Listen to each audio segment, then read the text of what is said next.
Good afternoon. Thanks for joining us. Vice President Kamala Harris campaigned in Eau Claire today with her newly selected running mate, Minnesota Governor Tim Walz. This is the second time the pair has appeared together following the first rally in Philadelphia just yesterday afternoon. Jason Zimmerman was at today's rally. He joins us now live with Your Voice, Your Vote coverage. Jason.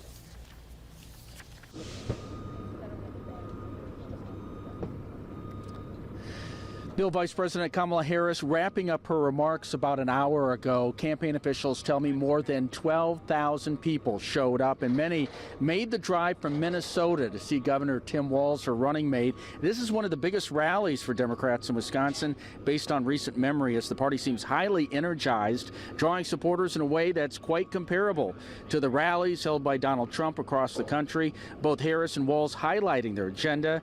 If elected, this includes guaranteed reproductive rights for women, lowering drug prices for seniors, and tackling corporate greed, which Harris has said is to blame for inflation, which continues to be a top issue with most voters heading into November. Also, we heard attacks against Trump. Here's a sample of some of that.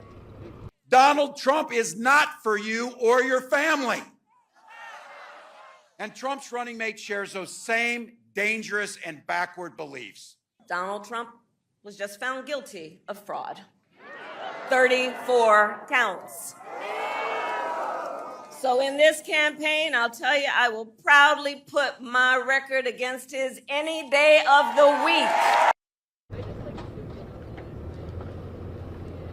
There's now 90 days until the general election in November, and Harris telling the crowd today that she expects to be back in the state several times leading up to those votes being cast. She will now head to other key swing states as she continues on with her campaign. Reporting live in Eau Claire, Jason Zimmerman, Action 2 News.